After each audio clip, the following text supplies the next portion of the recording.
गुजर रहे लोगों से बेखबर वो लगातार फोन पर बात कर रही थी। तभी कुछ लुटेरे अचानक उसके फोन को झपटने की कोशिश करते हैं और इसी कोशिश में लड़की ऑटो से नीचे गिर जाती है। इसके बाद वो कई मीटर तक खिसकती रहती है। कहानी के आखिर में दो मौत होती है, एक उस लड़की की और दूसरी उसकी।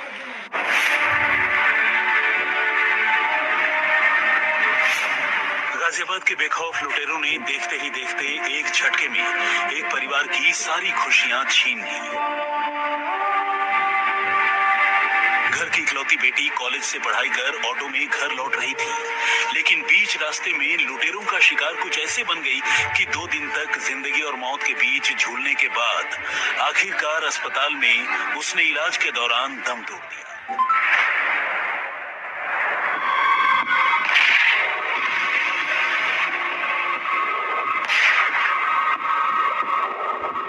लेकिन इसे होने का नाम दे या फिर कुदरत का इंसाफ कहें, गुनहगारों को दबोचने के दौरान गाजियाबाद पुलिस ने 2 में से एक लुटेरे को जहां छात्रा की मौत के महज 2.5 घंटे बाद एक एनकाउंटर में ढेर कर दिया, वहीं दूसरे लुटेरे को गोली मारकर अस्पताल पहुंचा दिया।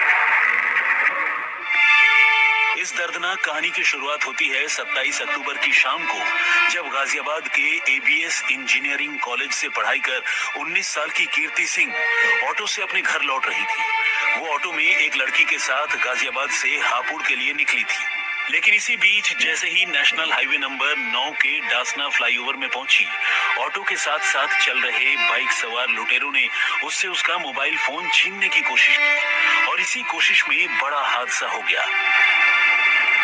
कीर्ति ऑटो से नीचे गिरकर बुरी तरह से जख्मी हो गई। इसके बाद उसे पहले हापुड़ के एक अस्पताल में भर्ती करवाया गया और तब गाजियाबाद के यशोदा हॉस्पिटल में।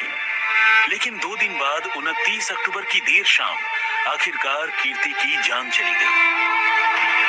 इत्तेफाक से लूटपाट की ये वारदात फ्लाईओवर में लगे सीसीटीवी कैमरे में कैद हो गई थी, जिसके सहारे गाजियाबाद पुलिस ने बाइक नंबर का पता लगा लिया और लुटेरों की तलाश करने लगी। लेकिन कहानी में असली ट्विस्ट तब आया जब 29 अक्टूबर की रात को ही पुलिस मसूरी थाना इलाके में गंग नहर के पास नाका लगाकर चेकिंग कर रही थी। इस रास्ते पर पुलिस को रात करीब 10:30 पर 2 बाइक पर 2 लोग आते हुए दिखे। पुलिस ने उन्हें रुकने का इशारा किया, लेकिन दोनों ही लड़कों ने न सिर्फ भागने की कोशिश की बल्कि पुलिस पर भी गोली चला दी। खुशकिस्मती से पुलिस को गोली नहीं लगी, लेकिन पुलिस की गोली से जितेंद्र उर्फ जीतू नाम के एक बदमाश की मौत हो गई, जबकि उसका एक साथी पुलिस की गोली से ही जख्मी हो गया। ध्यान देने वाली बात यह है कि ये वही दोनों बदमाश थे जिन्होंने 2 दिन पहले कीर्ति सिंह से उसका मोबाइल फोन लूटने के चक्कर में उसे इस कदर जख्मी कर दिया था कि उसकी जान चली गई। अस्पताल में इलाज के दौरान कीर्ति की मौत 29 अक्टूबर की रात करीब 8 बजे हुई और इसके ठीक